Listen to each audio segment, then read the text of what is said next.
I feel like our work is not finished yet. We need to tell people that they just medication alone can work, but to an extent.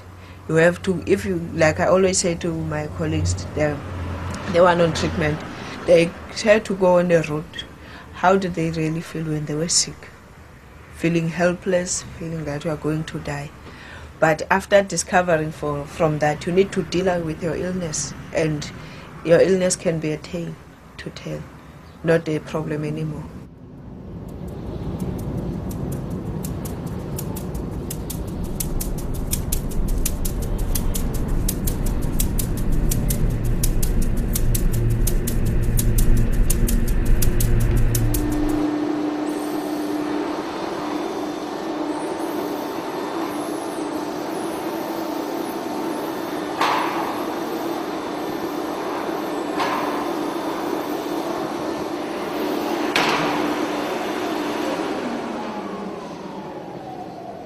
Okay, this is my body map, and I drew something green on my brain because I can say I'm somebody who has double life, not only the movie but in real life. I think I'm more political, and I'm somebody who takes responsibility of myself and the others. At the same time, there's this fragile part of me that I don't like everybody to know.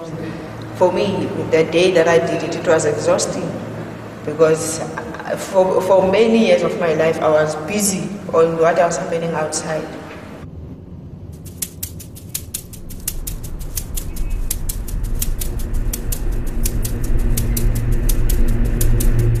I was spending most of time staying here at home, don't know where to go, no one to talk to, no one to share my pain or how I'm feeling. But then in the memory box, I met friends. Now I have sisters, people to share my problems with, to share my feelings and everything. And I think the memory box also made me strong because, like, before I joined the memory box, I was not free to talk about my status. But now I'm free because I've been to many places teaching other people how to do the memory box.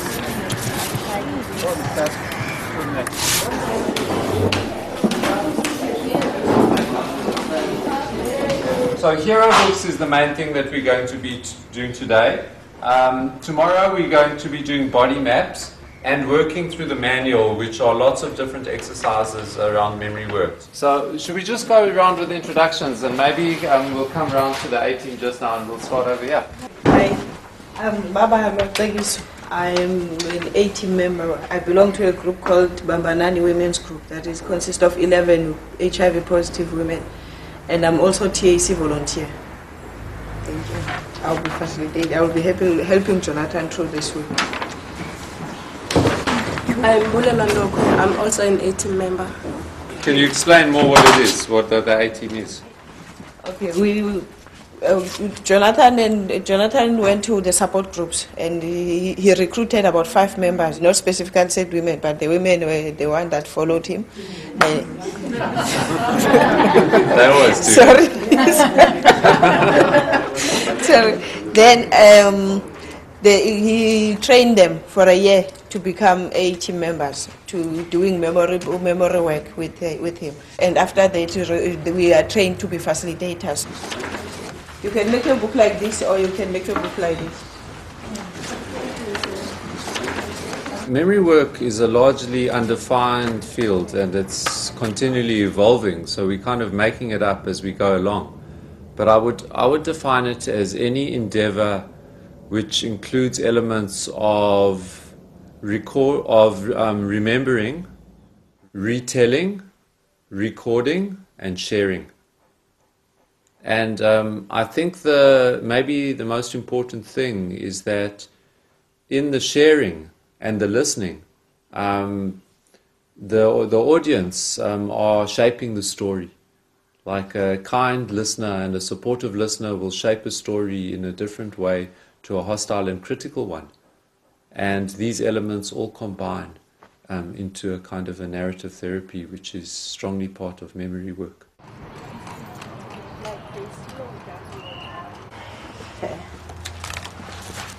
Okay, this is my memory book.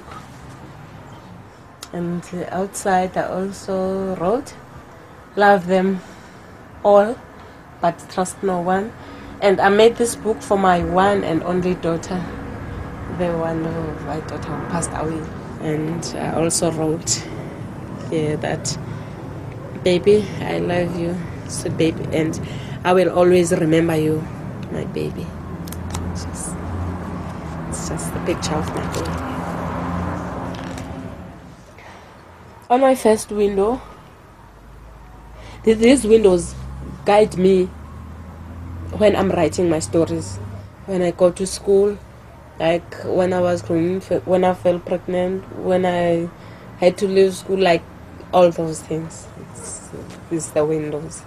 The most part that I love in this book is when I fell pregnant and go through a lot of things. I had to wash the baby at the age of 3 days, all by myself, and I was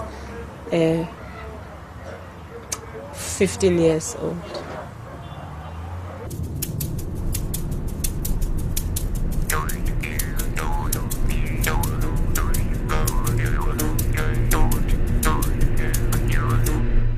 We're going to rush you through this, so you've got 5 minutes to draw that first picture in your hero. Here.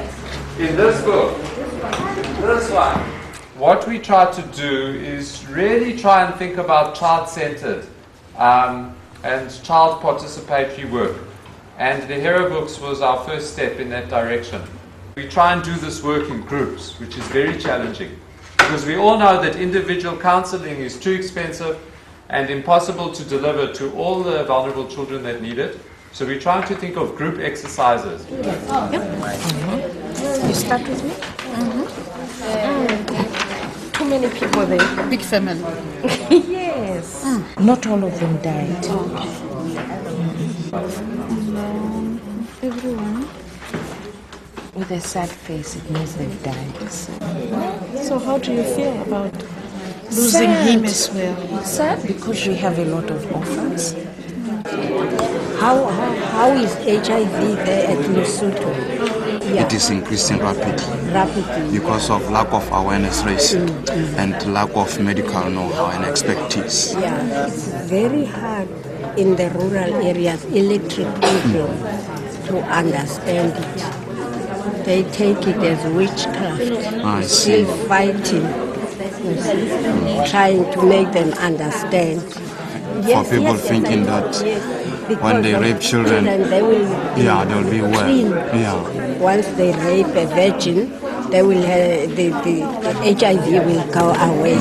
All those traditional beliefs, they are not working according to HIV. Now we're tired of keeping quiet, confidential. The thing is spreading while we are closing our mouths and shy. Let us stand in front of the community and say, here we are HIV.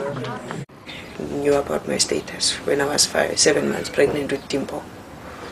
Yeah, it was when she started walking at 8 months. And they are both with my mom. And they are always teasing each other. I don't know why. I wish they could stop that.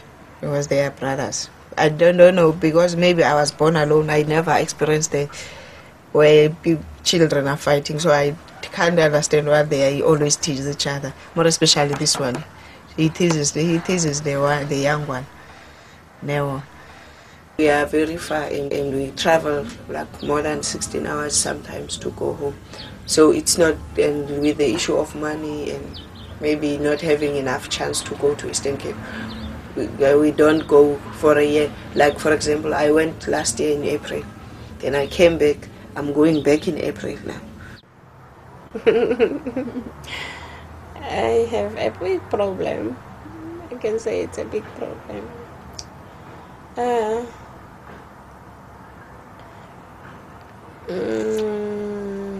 I met someone in December.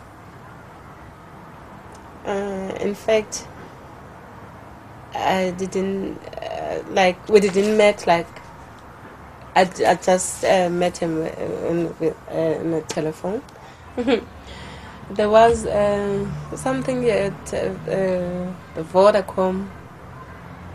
At Vodacom, when you sending someone a message, then there's an advert which was saying, are you lonely? If you are lonely, then you must SMS the word love. And I followed that.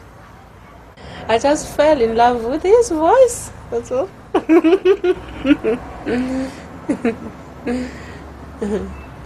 I never saw him in his face. I fell in love with his voice. The way he talks, the way he's talking over the phone, no, it's killing me, really.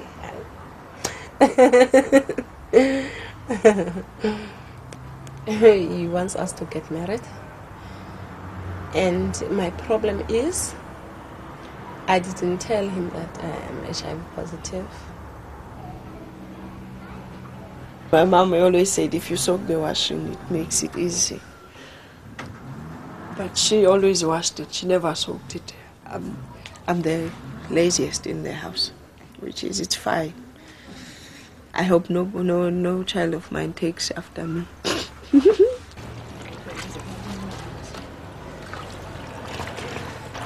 Most of the people on the street, they know that about my status. They knew from the time I moved in here. So they always watch, why am I not getting sick and why am I getting fat? They don't really believe. They think so maybe somebody paid me some money to actually say that. There are people that I overcome stigma every day and they don't care. So it's a question of fearing that they are going to be stigmatized. I would really like to see the few that came out of their status now and trying to find out how difficult it is for them. You find it was not as difficult as they thought it was. No.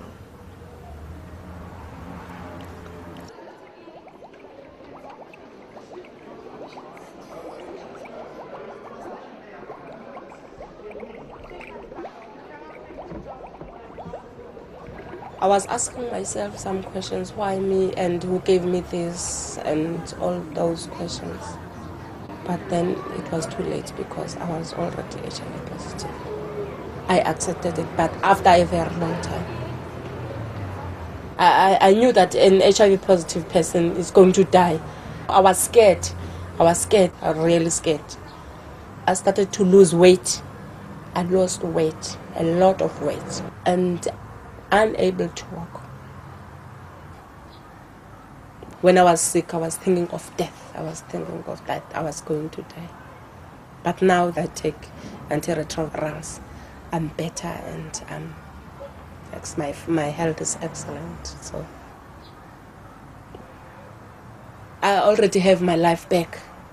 I can say I already have my life back.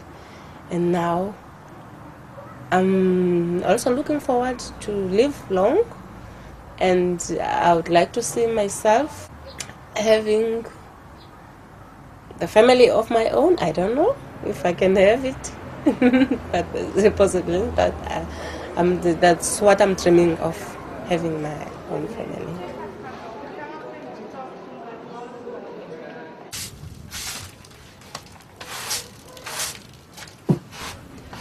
I will move from here to Cape Town to stay with my boyfriend. I'm still unsure about it.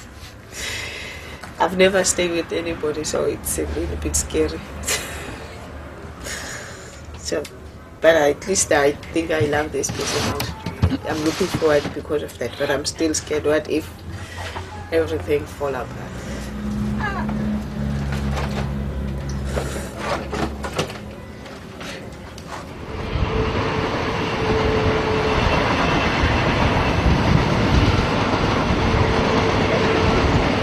One of the reasons why I want to move is I feel not so safe here.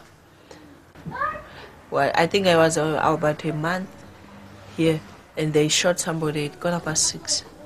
They wanted the money and this man did not have enough money for them, according to them. I don't know if they expected million, so they killed him. So the others said, no, you must say yes, you're going to marry me. And I said, what about my status, my HIV status? What am I going to say?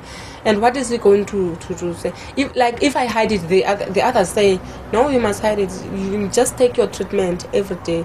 I said, how long am I going to hide the treatment? Because when we married, definitely we'll be staying together. So how long am I going to hide my treatment? You've said to me, like today, Jonathan, I'm frustrated, like I don't know what to do. That was a big thing. You may have just like gone and eaten a Mars bar like on another day. So you began to express your feeling and moved in the process. So maybe that's something, a trick. And that's a shining moment actually also. So think about your problem now, remember its name and how it looks like a monster or a cloud or something else. And please draw your shining moment. That's one time when your problem was not getting the better of you.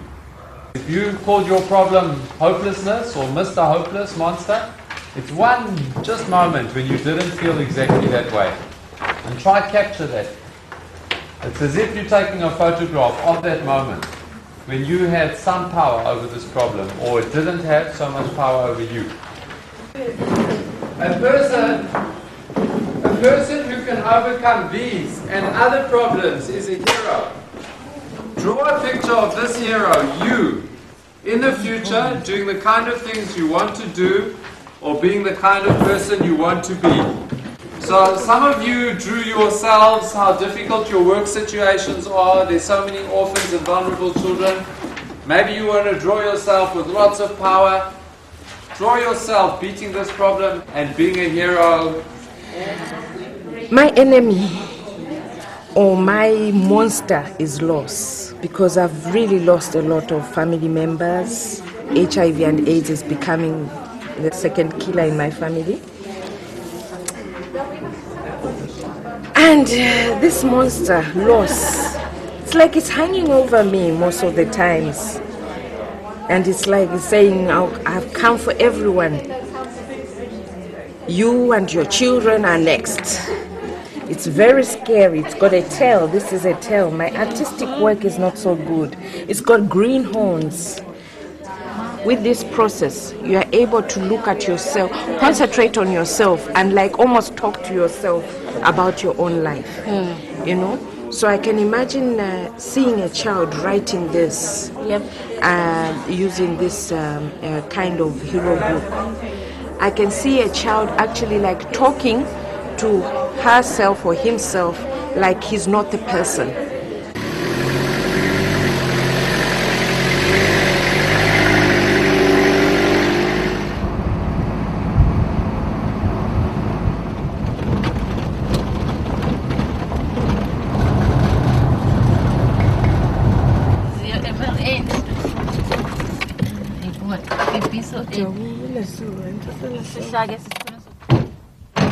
Abantwana ngaba bazofala zingoneki.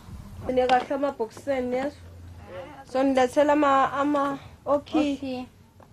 They can paint whatever they want to do with their memory box, and at the end of their painting I'm going to ask each of them what they paint in their memory box and why.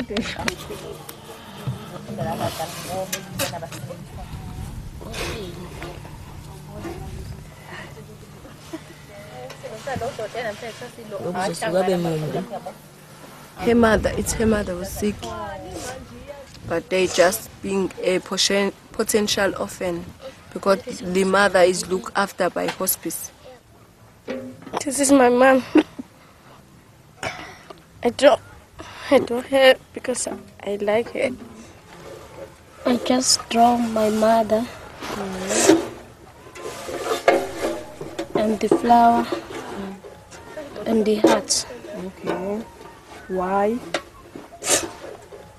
I draw my mother because I love her. They live with their mother most of the time because the father is working far away.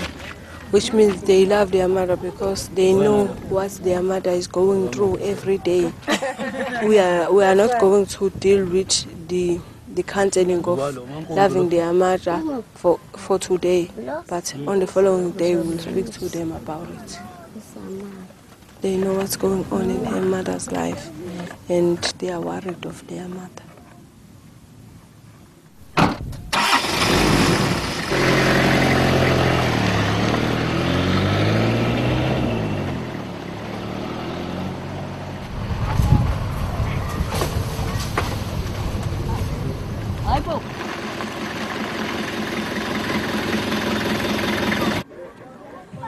They are living with a granny. Their parent passed away, so they did their memory box. She painted the snake because she's scared of the snake.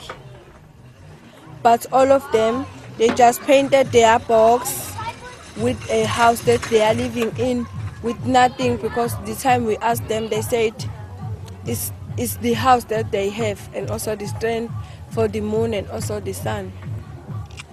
Inside in their memory box, they have a charge. It's a birth certificate. You need a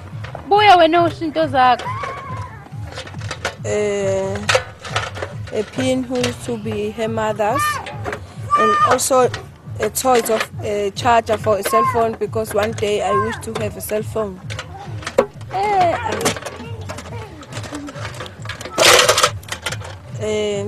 It's a birth certificate, a clinic card, instrument for the school, and also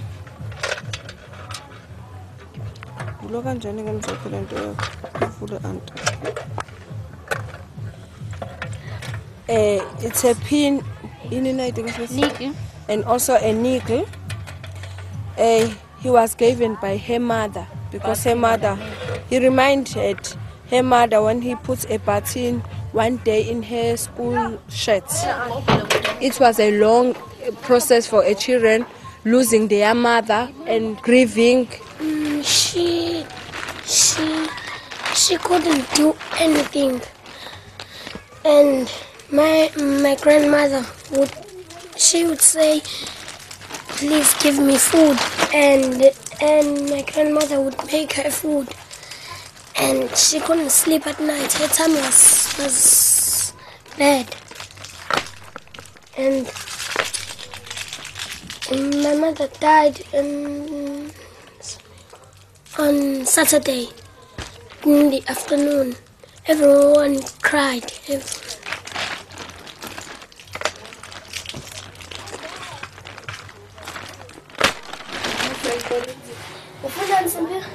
When I remember my mother, that's why I open it. And I'm sad and happy. Sad because my mother died. Happy because I have her things.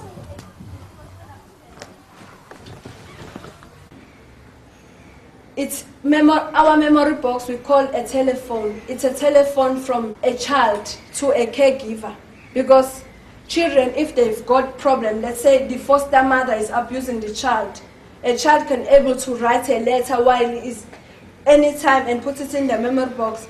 Then the caregiver from hospital, if she comes, she must check the memory box, because maybe something may be in the... If the letter is found by the caregiver, if then there's an action that happens, then the parent is going to realise that that's your secret telephone. What happens then? We don't tell. Like I've always checking the memory box, then I'll take the letter, just put in my pocket or to one of my book. Then if I'm go out to the car, I'll read the letter. So we'll take the letter to our file and kept it there.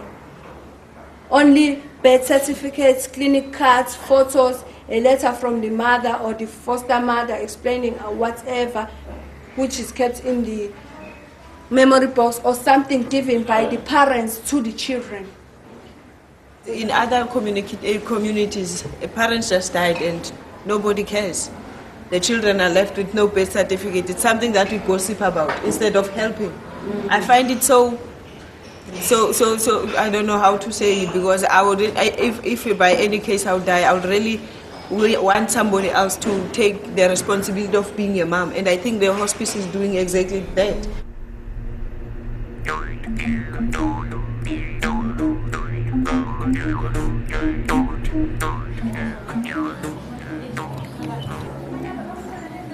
When my baby is old, you must take this book to my baby to tell that your mother is HIV positive. I don't want to tell by other people to say your mother is die by HIV positive. It is the disclosure of me. That's why I was feel well. Since I was tested in 1999, I was never sick. Every day I will pray to say, thank you God for giving me more life. Until my baby girl still to be old. God still living. I believe it. Enkosi HIV positive. Bye.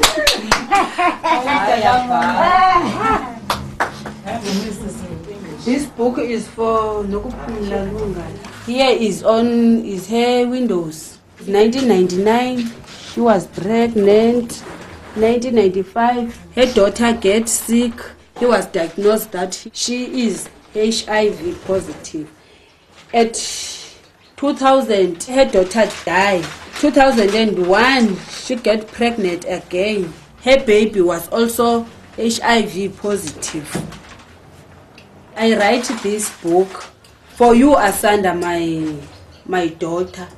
I want you to grow well and go to school and get education. As you know that your mother is not well educated, and you know that we are living with a virus, me, you and your father. So please take care, as you know that maybe I will die of AIDS. That's the end. So, Nokuphumla. The thing that I have worried me most is that I found out that people, they finish to do the memory box here at the office, but they don't continue to their homes to do the memory work. I don't know why and how can I solve that problem, because they normally, when we start with memory box, they start it here and stop it here. I don't know the reason why they don't continue. I can hear maybe to those who didn't disclose to their families, maybe they are scared to continue at their families or at their homes about this memory work. But I don't understand to those who are free with their status, why they don't continue the memory work at their homes. I don't know.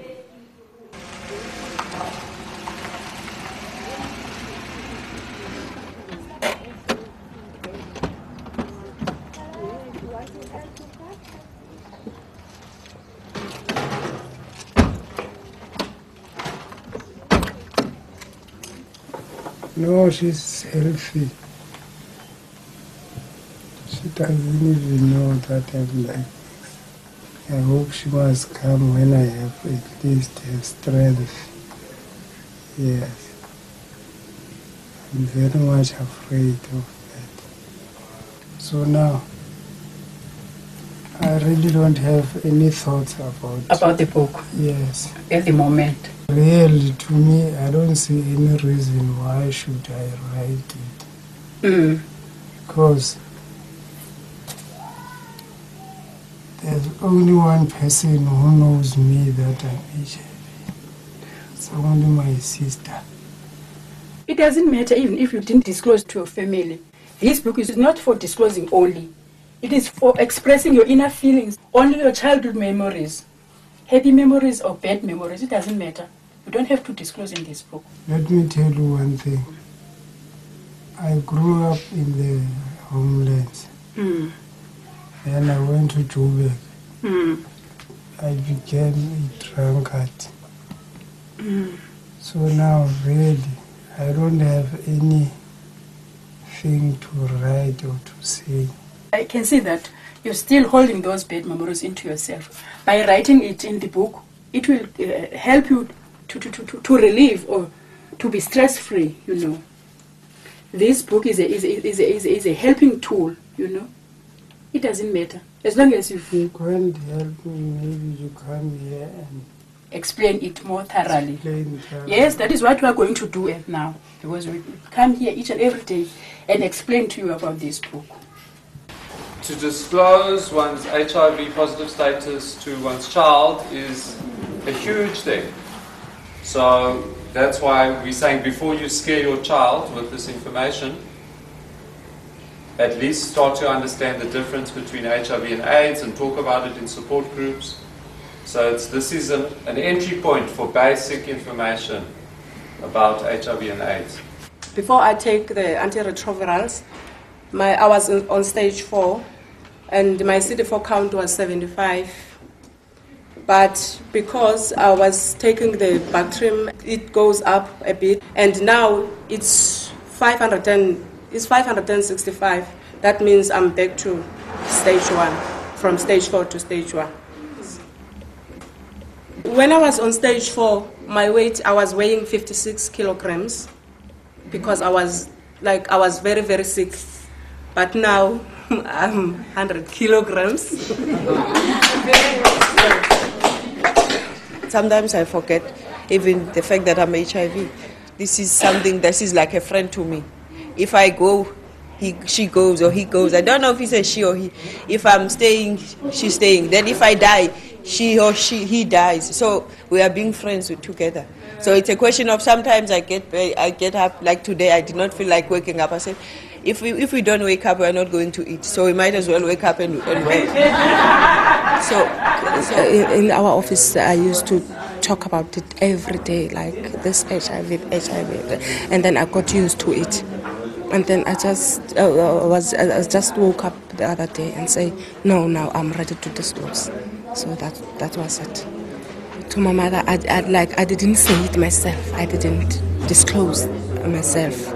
I just I went to her friend and I asked her friend to go and disclose for me, to go and tell her that I'm HIV positive. I was scared of disclosing to her. So after I disclosed to her, I was so relieved, really, because she gave me a lot of support. Most of them didn't disclose to their families, to their boyfriends and husbands, you know.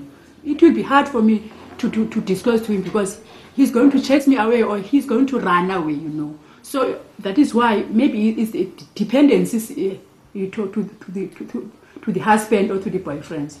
It's not that I'm afraid to disclose to him. It's just that sometimes it's not worth it disclosing to somebody who don't stay for long.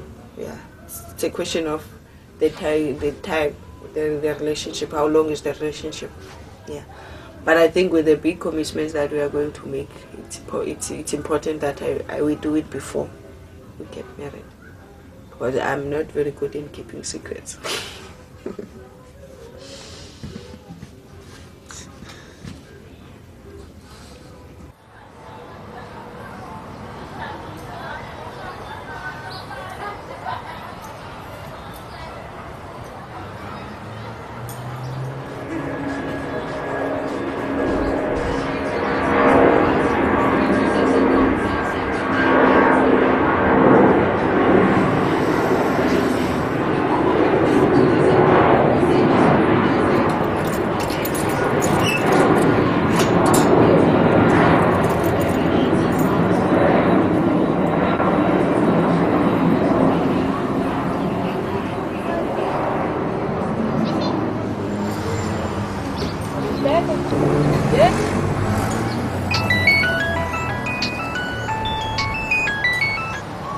I'm tired to live alone. You must visit me. Oh.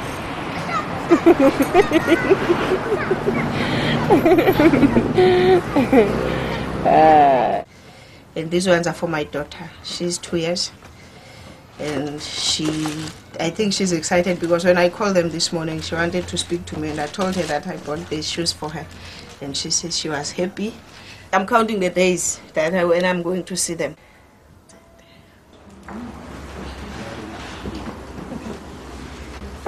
We're trying to find ways that can work in groups where the Responsibility is not only on the counselor to counsel everybody, it's people support each other in pairs. Like in support groups, we become counselors to each other.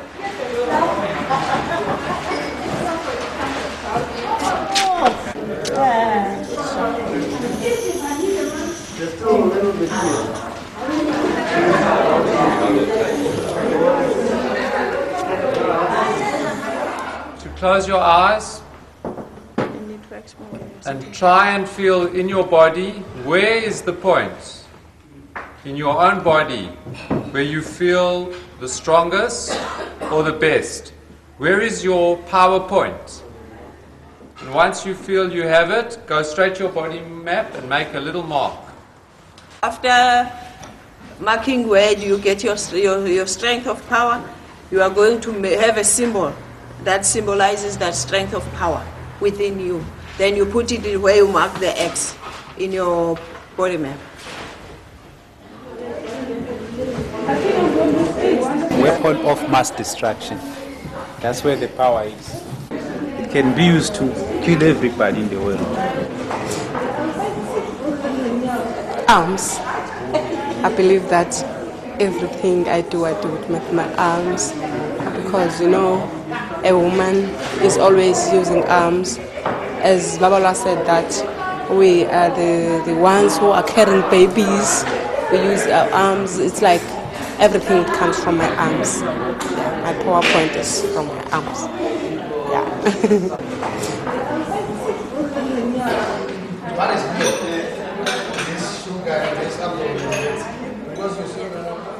Memory work is not the product. It's not the outcome of a box or a book or a body map. It's the space in which one can talk and share, and one can dare to hope and dare to remember.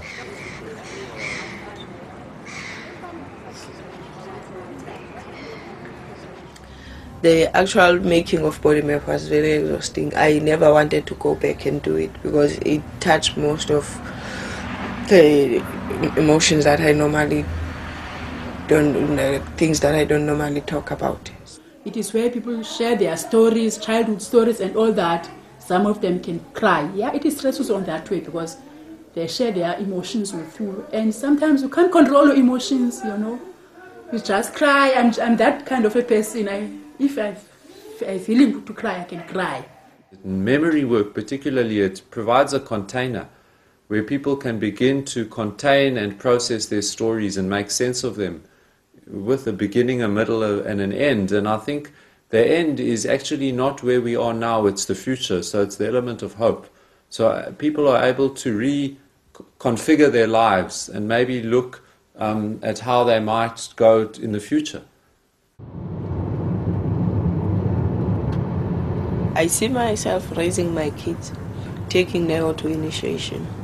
That will be the big moment for me.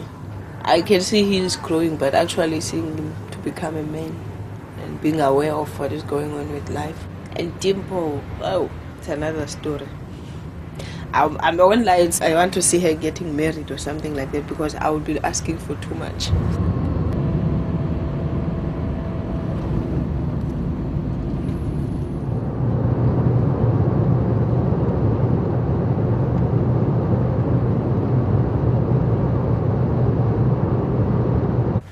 I visited him already.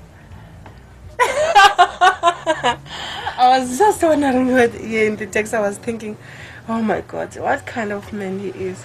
Is he tall? Is he fat? Is he thin?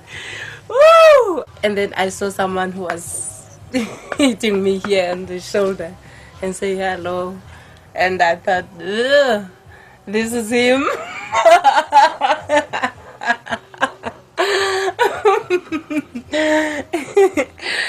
And I saw someone I didn't expect really, but there was no reaction.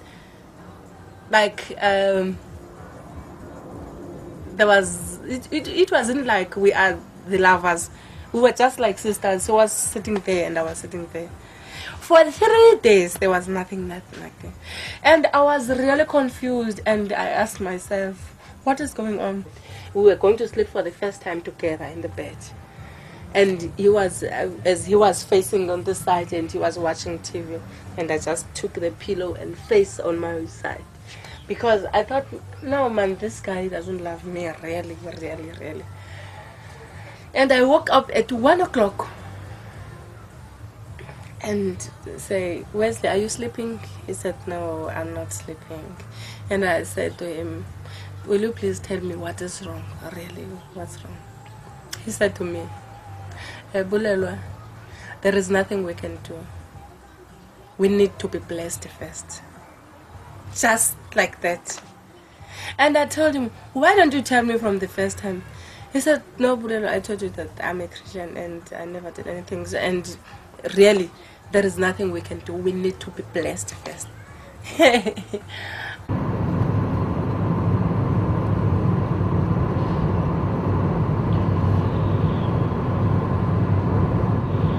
When I arrive at home, people will ignore me.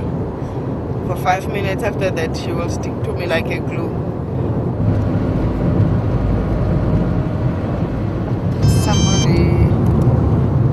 I will be at home in about 10 hours time. Yeah. I forgot, where is the paradise? Okay, thanks, Shabai.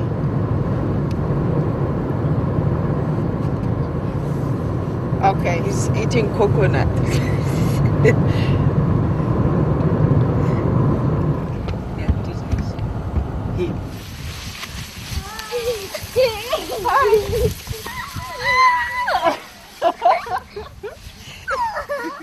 Hi, boy. Who's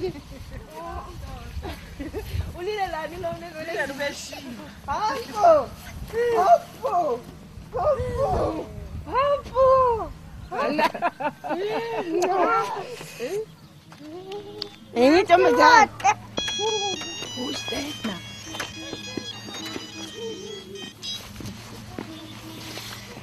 Say hello. Say hello. Say hello, sis. Hi. Hi. Huh? I'm okay. How are you? Yeah. I'm at home. Yeah, boo. I'm looking at my daughter now.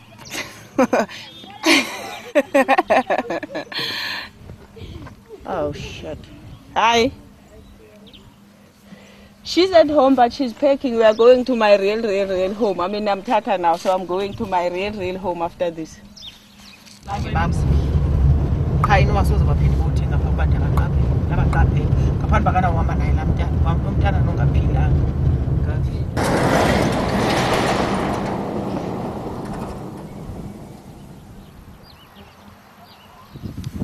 This is where I grew up.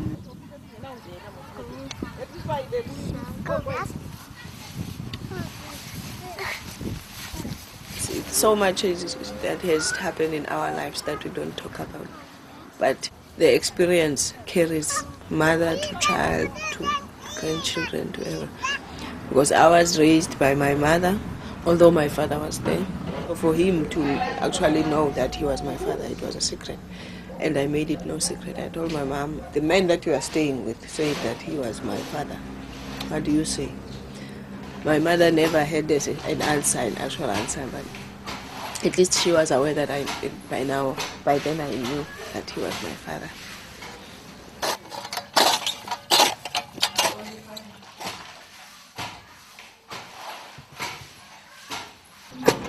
This is my grandmother.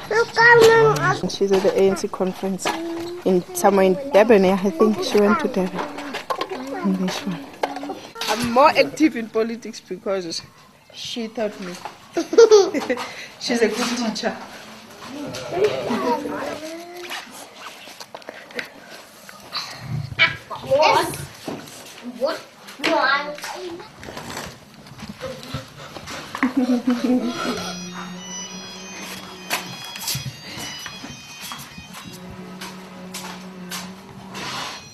My baby. Yeah? Oh, beat him. I miss you too. He's not happy because I'm not in Cape Town.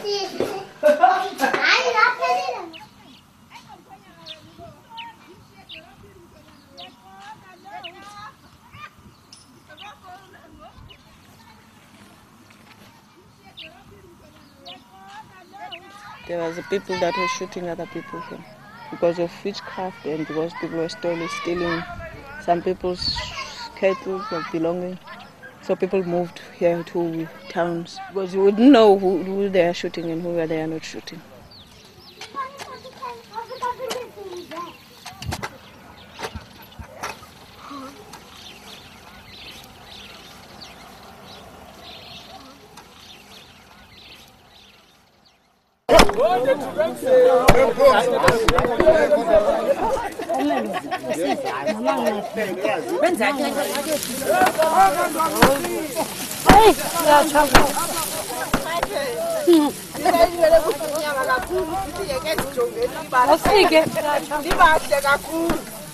Our culture is it has so many secrets and there's so many things that they regard as confidentially, and the most delicate things that are supposed to be confidentially, they talk about them.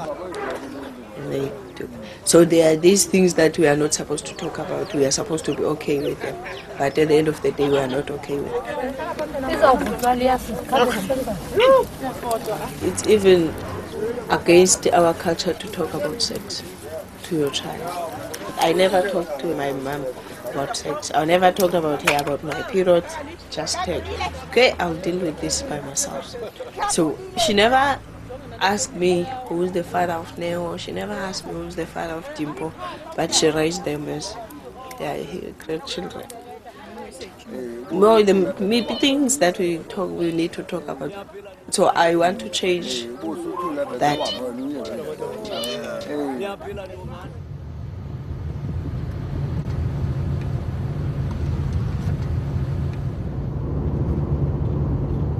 After finishing my body map, just found out it's just a thing. It's just another part of my life that I've dealt with and it's long gone. I'm not feeling the same feelings again. I'm not sad anymore. But I want other people to get a sense of what is happening in our lives.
Yeah,